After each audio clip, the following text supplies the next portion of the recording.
Hi friends, എല്ലാവർക്കും സ്നേഹവന്ദനം. പുതിയ ഒരു ചിന്തയുമായി ഈ വീഡിയോയിലേക്ക് വരുവാൻ ദൈവം കൃപ നൽകി തന്നിരിക്കുന്നു.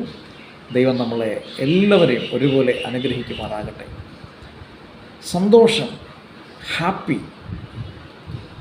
Something happened in my life so that I am happy. എൻ്റെ ജീവിതത്തിൽ എന്തോ സംഭവിച്ചിരിക്കുന്നത് കൊണ്ട് ഞാൻ സന്തോഷവാനാണ്. ചിലപ്പോൾ ഞാൻ ആഗ്രഹിച്ച കാര്യങ്ങൾ നടന്നതുകൊണ്ട് സന്തോഷവാനായി സന്തോഷവതിയായി തീർന്നു എന്നുള്ളതാണ്.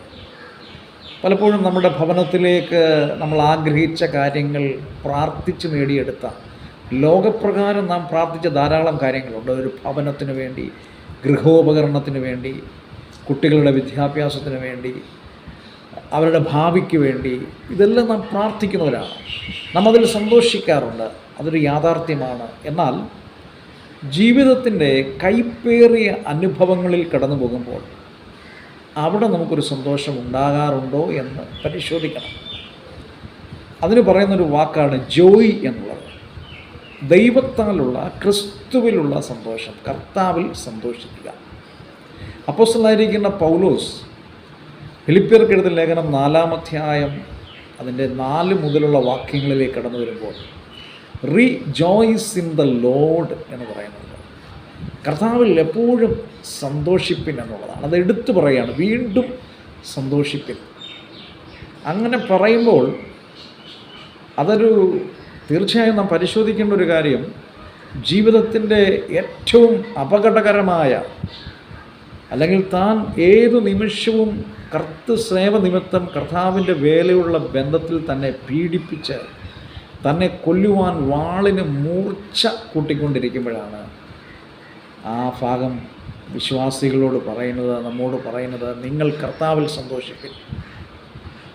താൻ ഏത് നിമിഷവും കൊല്ലപ്പെടും. ആ സമയത്തും തൻ്റെ ജനങ്ങൾക്ക് സന്തോഷത്തിൻ്റെ വാക്കുകളാണ് കൊടുക്കുന്നത്. ക്രിസ്തുവിൽ നാം സന്തോഷിക്കുക. പലപ്പോഴും ജീവിതത്തിൻ്റെ കൈപ്പേറിയ രോഗം നമ്മളെ കീഴടക്കുമ്പോൾ, സാമ്പത്തിക കടഭാരങ്ങൾ, വേദനിക്കുന്ന അനുഭവങ്ങൾ, അടുത്തും അകലെയും പിന്നാമ്പുറങ്ങളിൽ നിന്നും അകത്തളങ്ങളിൽ നിന്നും, കുടുംബത്തിൻ്റെ അകത്തളങ്ങളിൽ നിന്നും പുറത്തു നിന്നും, വിശ്വാസ സമൂഹത്തിൽ നിന്നും പൊതുജന സമക്ഷത്തിൽ നിന്നൊക്കെ കടന്നു വരുമ്പോൾ നാം ക്രിസ്തുവിൽ സന്തോഷിക്കുന്നവരായിരിക്കണം. ഒരു ഭക്തൻ്റെ ജീവിതം എന്തു തന്നെ വന്നാലും മാറരുത്, പിടിച്ചു നിൽക്കുക തന്നെ വേണം. അതാണ് ക്രിസ്തുവിലുള്ള സന്തോഷം. ലോകം തരുന്ന ഒരു സന്തോഷമല്ല. ലോകം അല്പനേരം നമ്മളെ സന്തോഷിപ്പിക്കും. പക്ഷേ ക്രിസ്തുവിലുള്ള സന്തോഷം അത് എന്നേക്കും വലുതാണ്, നിത്യതയോളം ഉണ്ട് എന്നുള്ളതാണ്. ക്രിസ്തുവിൻ്റെ സന്തോഷമാണ് നമ്മളെ നിത്യതയിലേക്ക് നടത്തുന്നത്. പ്രതിസന്ധിയുടെ നടുവിൽ നമുക്ക് പിടിച്ചു നിൽക്കുവാനുള്ള കൃപ കർത്താവ് നമുക്ക് നൽകും. അതുകൊണ്ട് ക്രിസ്തുവിൽ നമുക്ക് സന്തോഷിക്കാം. Something happened in my life so that I am happy എന്നുള്ളതല്ല. എൻ്റെ ജീവിതത്തിൽ ഞാനൊരു ലോട്ടറി എടുത്തു, അതിന് എനിക്ക് 1 കോടി രൂപ അടിച്ചു, അപ്പോൾ ഞാൻ സന്തോഷിക്കുന്നു.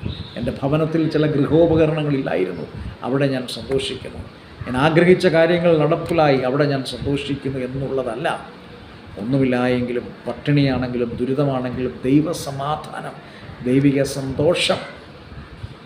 തിരുവചനം പറയുന്നത്, നിൻ്റെ ഹൃദയങ്ങളിൽ ദൈവിക സമാധാനം വാഴട്ടെ. നിങ്ങളുടെ ഹൃദയങ്ങളിൽ ദൈവസമാധാനം വാഴട്ടെ.